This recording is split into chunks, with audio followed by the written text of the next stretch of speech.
I'm Rob, and together with Jiang Fang, we are founders of Architecture and Development. And since the launch of our platform 10 years ago, we promote and also facilitate a practice where communities lead and professionals support. It's a practice that we call Do It Together architecture.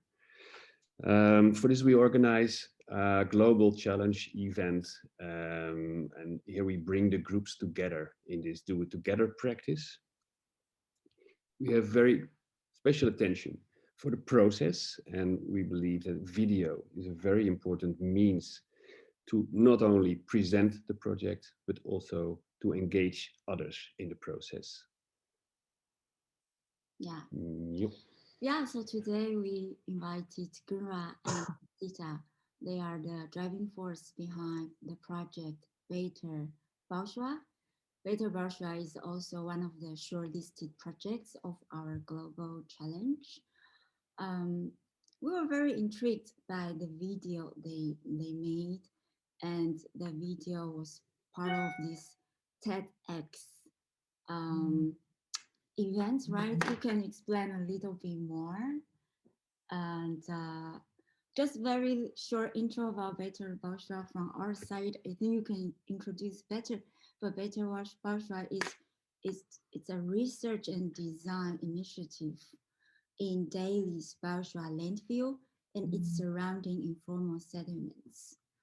And for today, we would like to hear actually more practical insights about how you enter these TEDx events and also how this video help you to engage more public interest or collaborators. We would like to hear the making of the video, but also the outcome of the video. Yeah, I think Gunraagh and Ipsita to start. Yeah, and then later we will have some time for people to ask questions. And if the group is small, then we have also more chances to exchange ideas and learn more about each others. So please go ahead, Gunraagh. Okay. Hi, I am Gunraagh, and I'm a young architect based in Delhi with Ipsita, who will introduce herself now. We've been running Better Bhalswa, and I mean, it's been introduced already, but so we're not an organization, we're an initiative. And what we're trying to do is very simple. We're trying to make amongst Delhi's worst urban situations a better place. And I mean, that requires like a range of solutions. So, which is why it's been a constant process. We're still working on developing solutions, and they're informed directly by the community.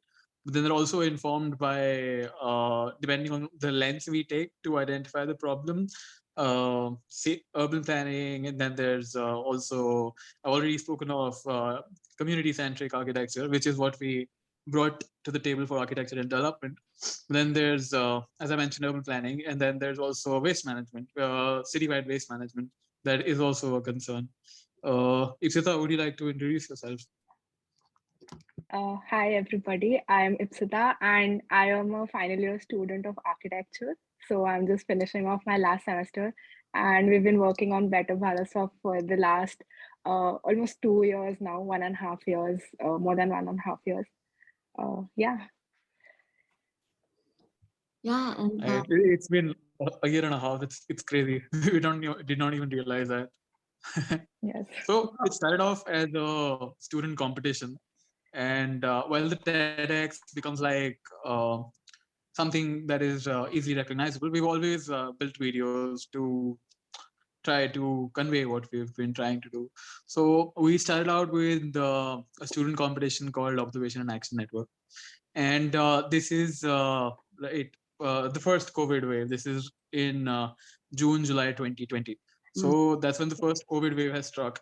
And what you're doing really is sitting at home and watching a screen all the time, right? So this is when I guess architecture drawing takes a unique standpoint where it's about time that we start directing people to what we try to show.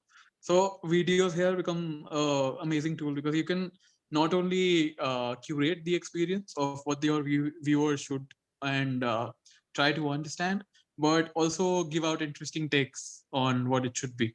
And back then we did not know how to do videos at all, right? We'd never done a Yes, video. that So I was mean, the belief, that was the first video we'd ever created. Yeah. And right? since So then we've only been creating videos. Well, I'm thinking maybe we Yeah. should show a fragment of the video, right? So people know what it is and they Right. get. People can be presented. Right, Can of you course. share your screen or? Can you give me the permission to present my screen?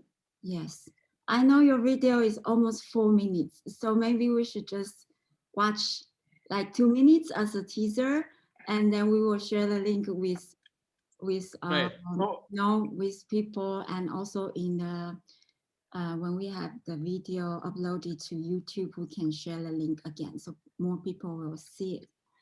We also have a short 30-second version of the video. So if you want, I can present that one.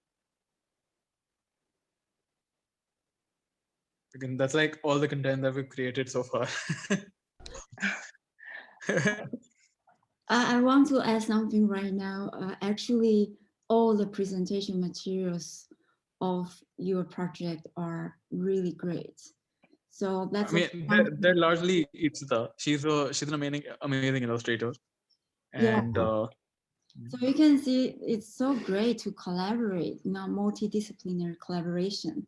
If only architects would not be so intriguing, I would say. Okay, please. She's an architect. Yeah, I am almost an architect, 95%. All right.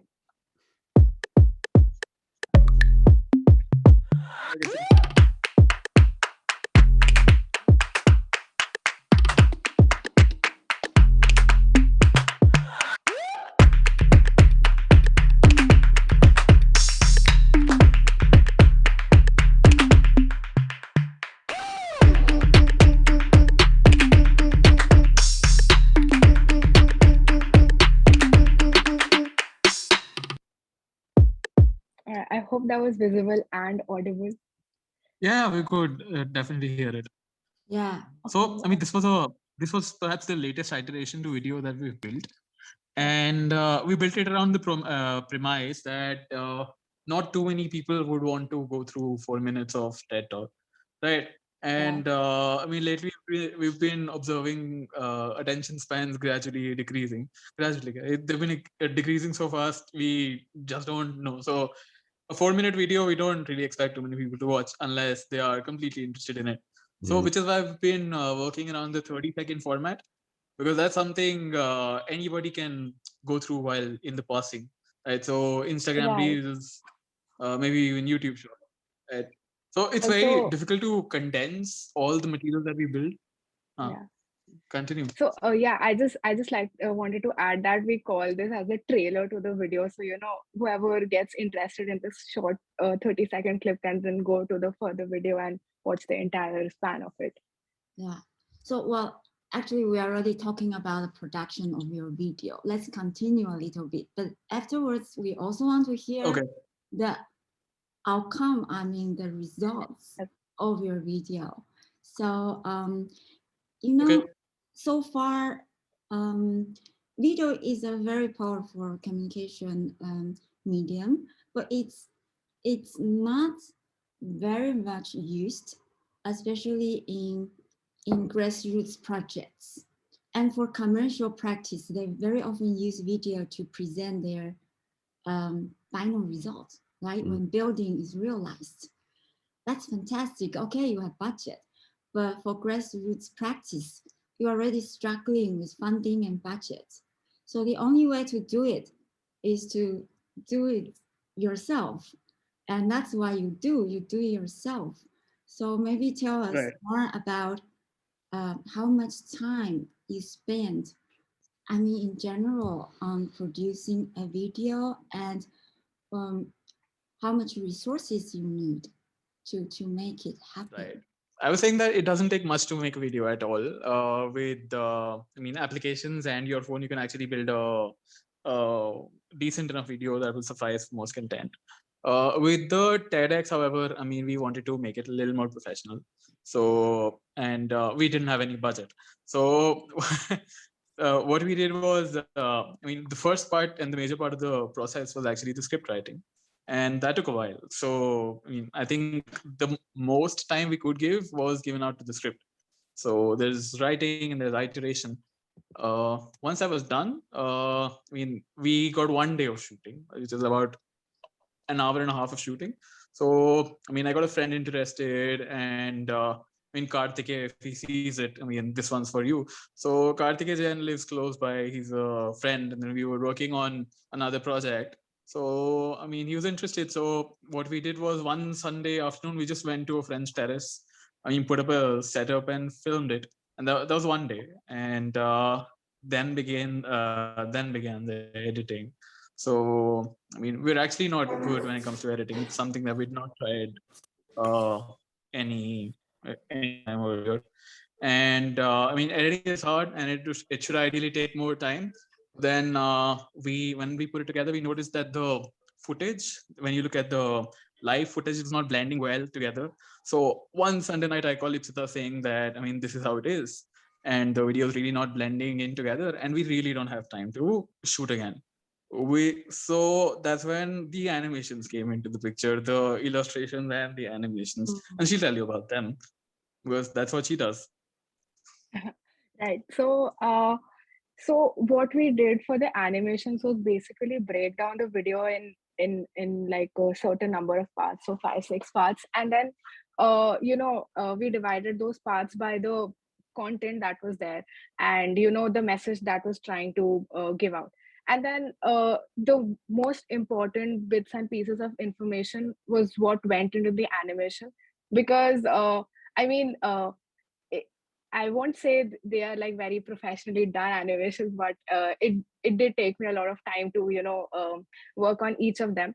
But yeah, I mean, since we had very little time, the approach I took forward was to just look at what is important, just simplify all the graphical part of it so that the message is out there all clear. And so you'll see that the drawings are very basic really, and it only gives out the message. So that is how we got into the animation part. And then, of course, Gunraagh did all the composting. We later also realized that there were certain lags in the video.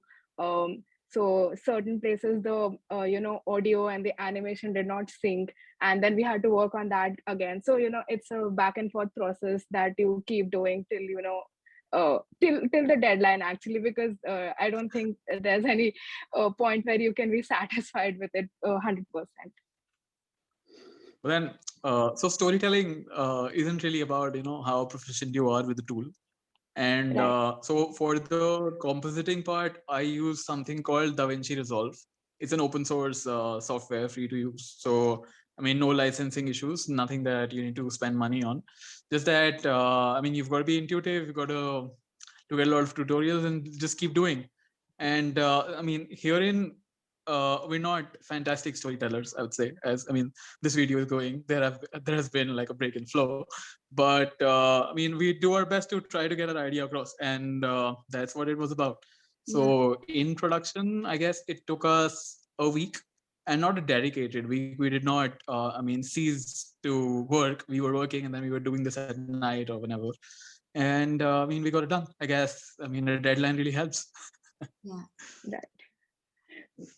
So one thing I want to mention is not only the videos, because you guys also made many presentations, you share them, and you communicate all the time about your cause and the purpose behind this project. And I think that's very your story is worth sharing, because a lot of projects on our website, they're struggling with communications, with ways to promoting their projects. When you are so busy with the design and the planning and the architecture outcome, sometimes it's very hard to spend your attention on this kind of communication stuff and to deal with social media. So how do you divide your time in this? I mean, on the one hand, you mean It's a integrated approach to whatever we do.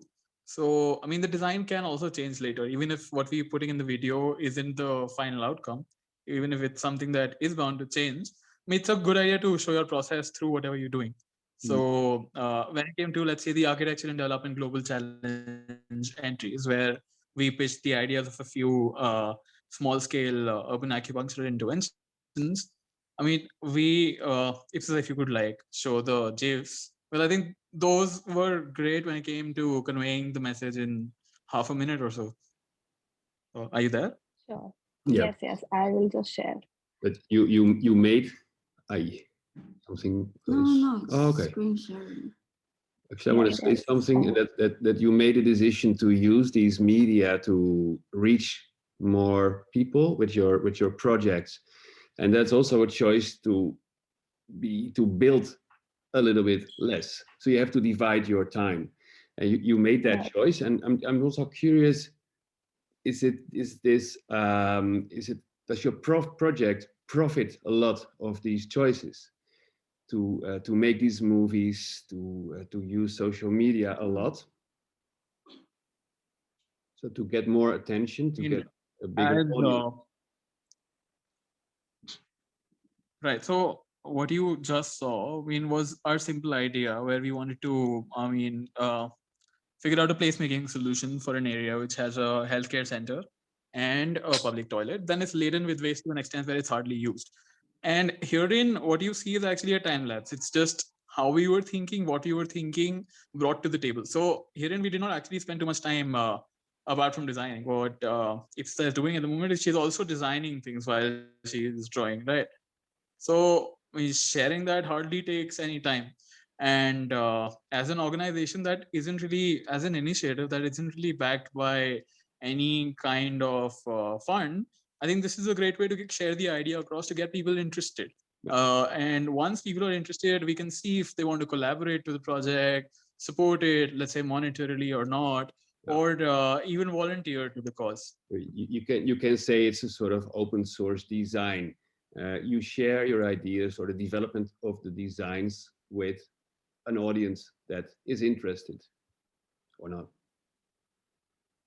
Right. Or even if the audience isn't interested at first, these are also ways to get them interested in the idea and suggest. Nice. I mean, if the wall is being built like that, I mean, why could it be built another way? That can change. It will always change. Yeah. Actually, we're presenting just the cost, but also some future possibilities. And it's very sketchy, but in a way, you invite people to imagine the future together. So you don't spend all your time, as a designer, you don't spend all your time in designing a perfect solution, but you just want to like encourage people to imagine this with you. And so in fact, you were running campaigns, right? You were running campaigns to engage more people in your project. You're absolutely right. So that's one thing. And then there's also the fact that this isn't activism without a solution. It's not activism against a problem. It's activism towards a solution, which I guess it's a positive way to work around things. Yeah, it's super interesting. It's a little bit. bit. We could always talk about how bad things are. But like I introduced, that video is a great means to present a project or to engage a crowd. Actually, the process before you present the design is also very interesting to use video like you do. But then the next question, the most essential question is, so far, are you satisfied with these campaigns? How did they work to engage people or to raise more public awareness? And how do you evaluate that?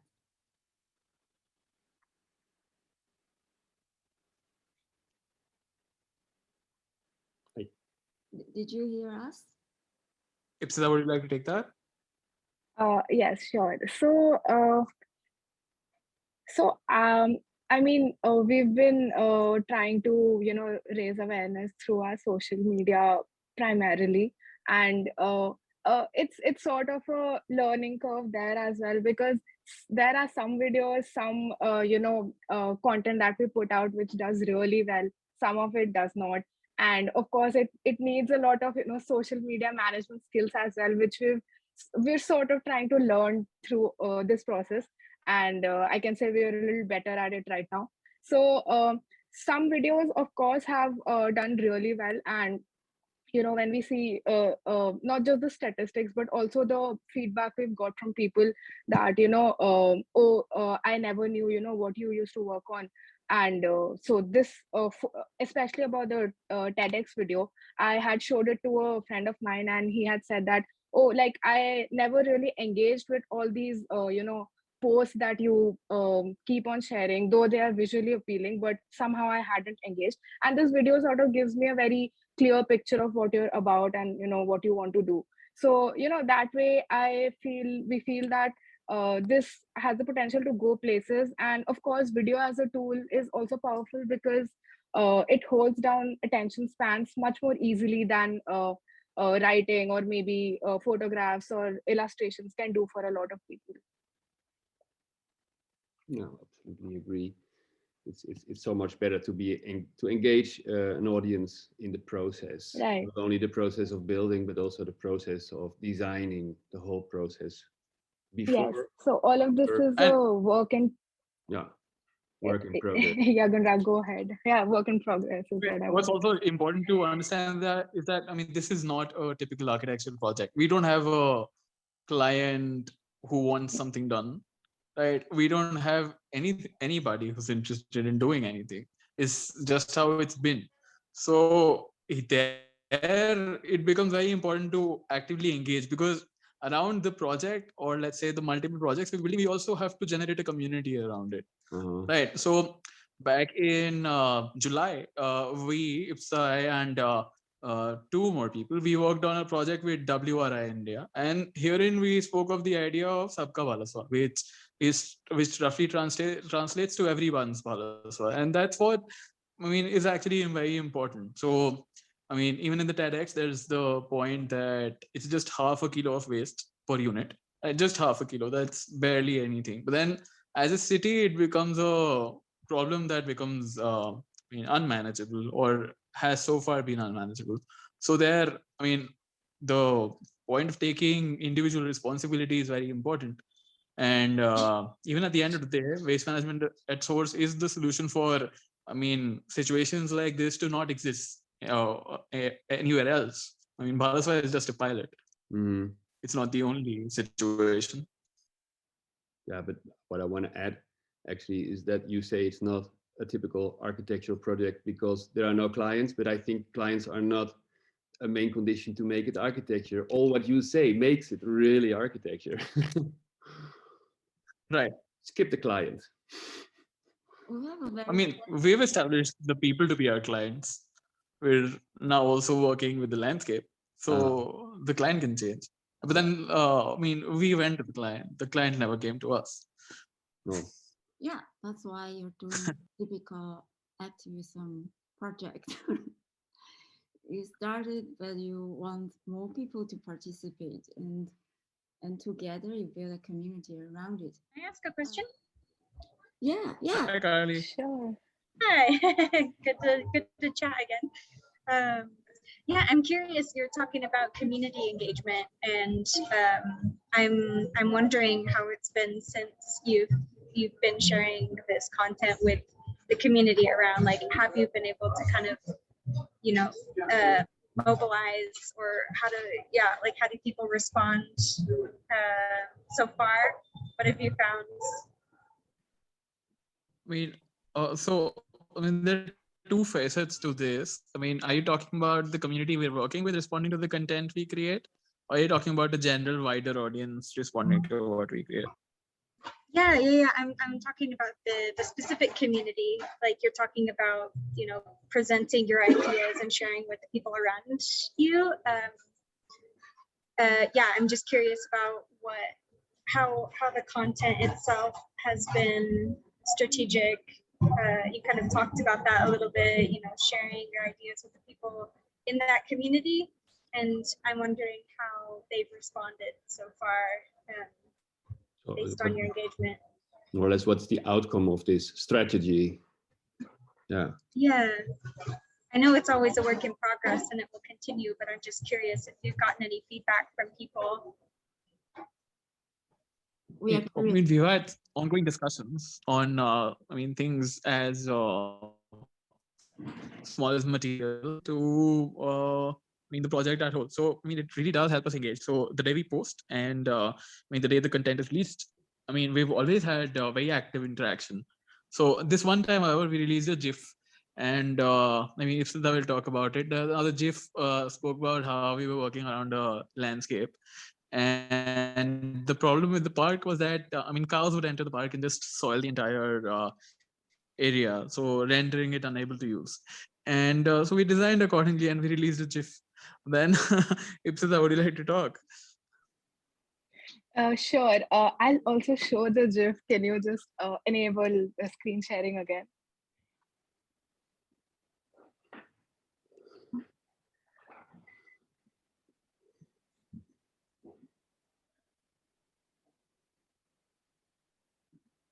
Okay, seems like it has disappeared, but I'll look for it and share, but I can talk about it. So since cattle was a problem in the park, and so they soil the entire place, they don't let the kids play. So what we wanted to do was basically keep the cattle out, because the community said that that's the main problem with the park that's there. So we designed an entry to the park as an enclosure that would invite people in and keep the cattle out. And so we made a GIF to show this, that we made this enclosure and we keep the cattle out. And then there was we posted it on Instagram, and then we got a lot of comments saying how you from like a lot of people who were debating about can you really keep the cattle out, where does the cattle go? You can't just drive them out of this entire park. So that was also one thing that we realized, that maybe like in our communication in that place, we lacked in conveying the main idea about why the cattle is basically out. And on the face of it, it looked like we are driving one part away to invite the other. So also these have been a few learning points for us on how to get better at communication, so that people get the idea and we get actual feedback, rather than people misconstruing the whole thing. But I want to follow up a little bit Carly's question, just more concretely, because you also have a goal to fundraise. And I think that's one thing for the economic aim. And the other thing is more political aim.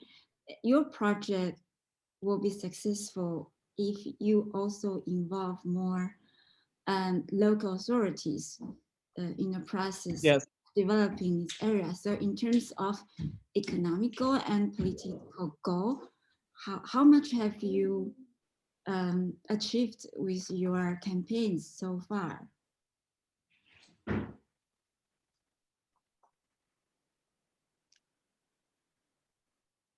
Would you like to take that? I wouldn't say the videos have directly contributed to the fundraiser. We did launch a fundraiser when we were a part of the global challenge, and that wasn't as successful as we would have expected it to be.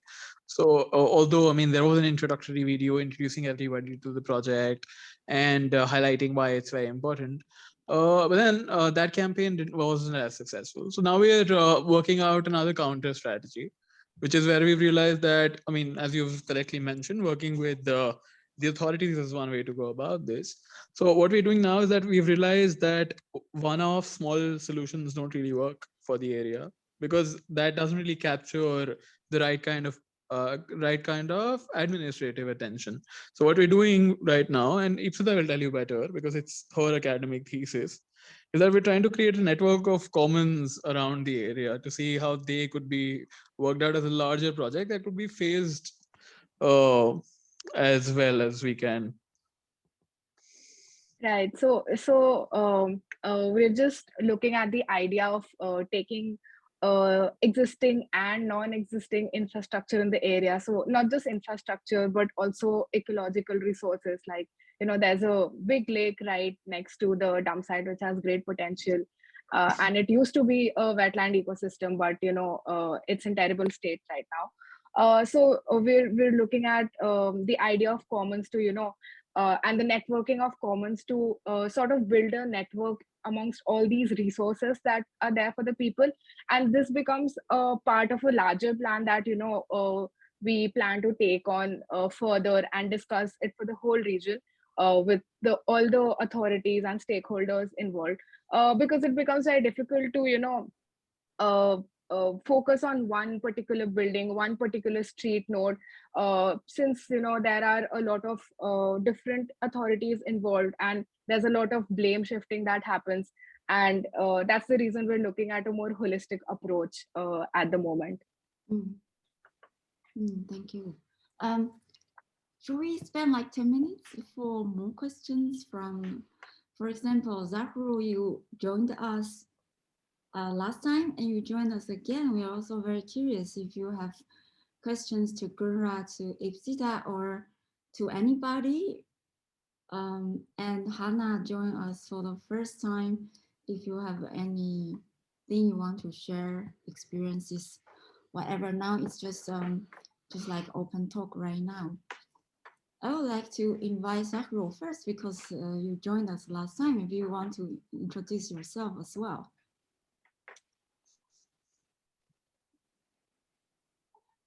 Hello everyone, my name is Zahru. I'm from Indonesia. I'm from a small city in West Borneo called Pontianak. So I want to ask something with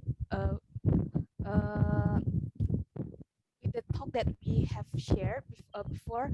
I find that there is a really important thing about keep up with the technology and media trend to make sure that our work with the community can be shared to other people and other architects around the world. So I am wondering if is there any team is there any people in your team that is really committed in that part, like they are specialized in that part to share your works, so they have to make the are you the only person that also do everything by yourself, or is there any someone that are specialized to do that in your team? Thank you.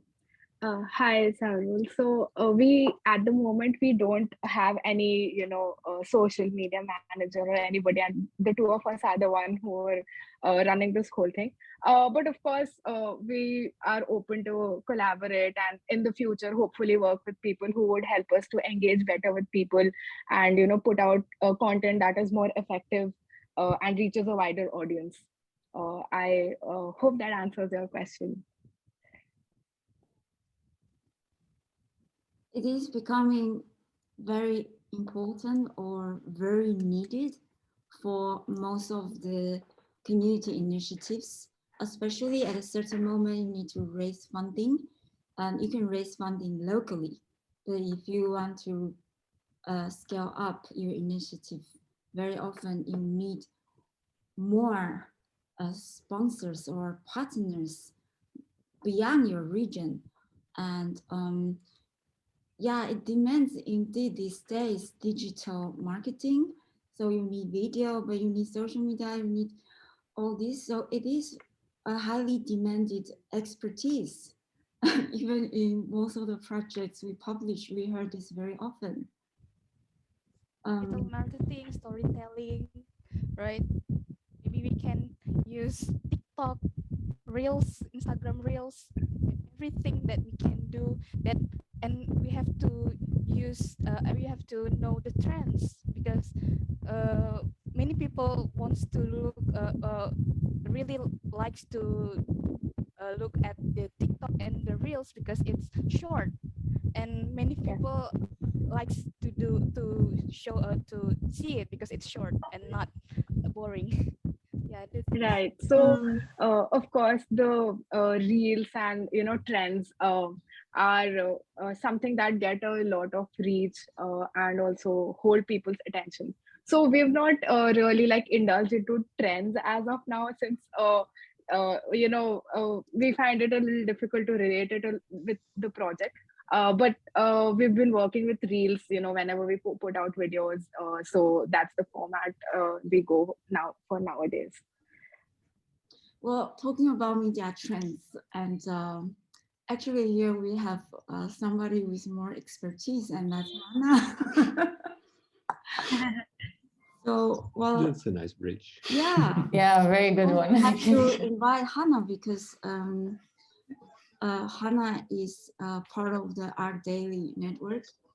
I'm just curious, in your network, do you see that the demand of this digital marketing and also how people present themselves? I don't know, just share some personal experiences on the question of Zahru. Yeah, definitely. Can you hear me, by the way? Oh, great.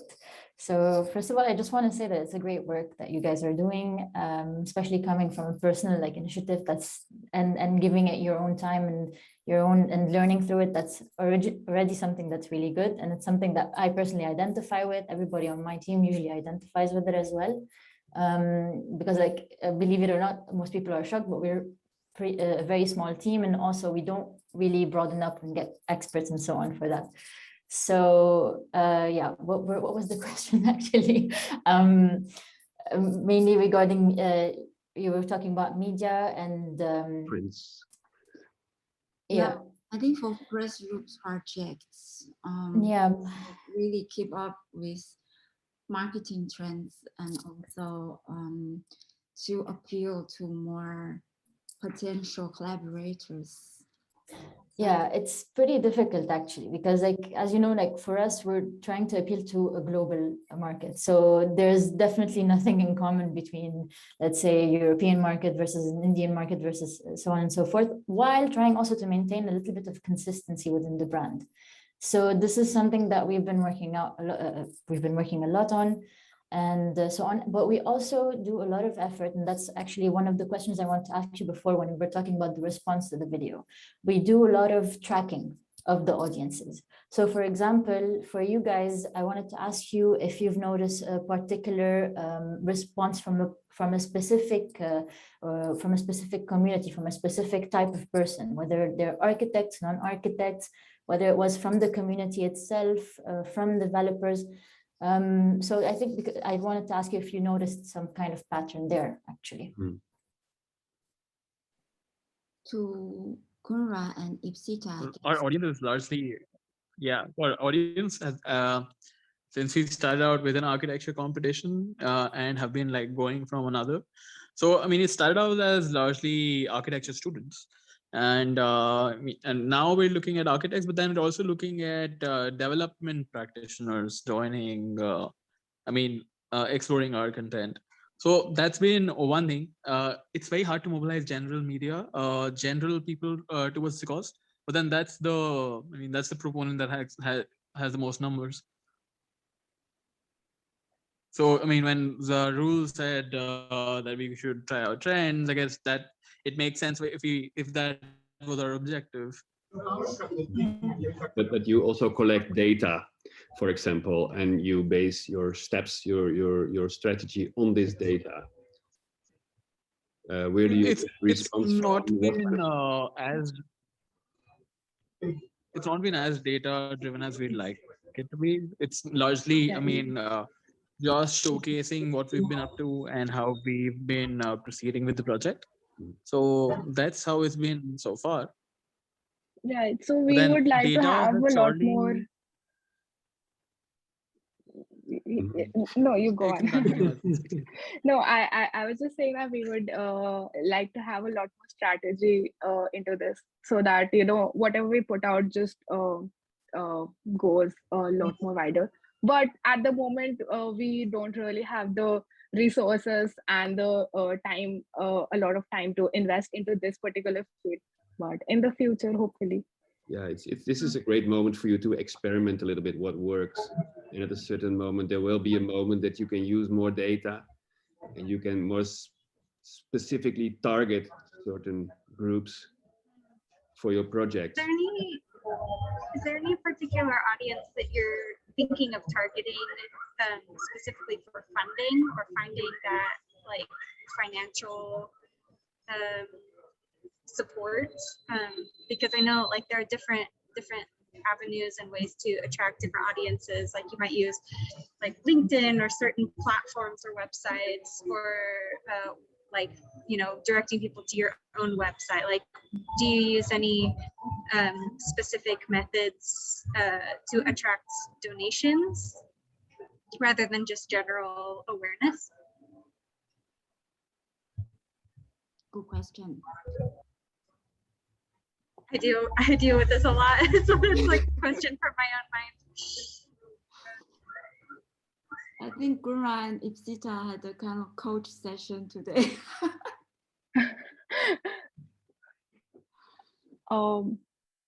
Okay, I'm not sure if Gunraagh is still here. But I'll go ahead and try to answer the question.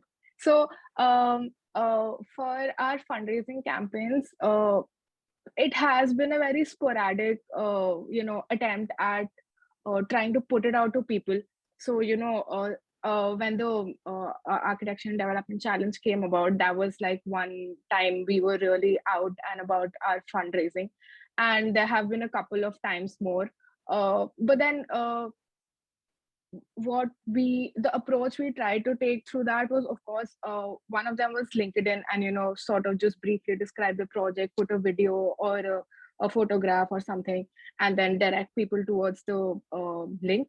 And other sources that we've been taking up are mostly through Instagram, since that's like where we find most of our audience very active. So that has been one more way.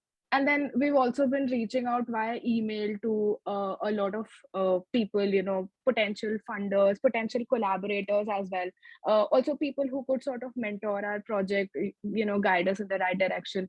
And we also have received positive responses. So we have been talking to people regarding funding. And although it hasn't worked out well till now, and we're still, going through a lot of bureaucratic processes and other legal procedures, but that has worked out. So emailing, cold emailing, I would say, which Gunraagh is great at. So that has helped a lot, especially in the fundraising aspect of the whole thing. Yeah. Right. Then there's also, I mean, with the funding aspect comes in a technical stream that you have to navigate in the so, I mean, you have to navigate that. And herein, I mean, the larger question has been, do we register as a non-profit? I mean, is that really required because we're working with the region? So all of that comes into the picture. So even if there has been engagement in the technical, or let's say in the logistics, it has always, gone downhill. So that's how it's been so far. At the moment, our target is going to be, local administrations.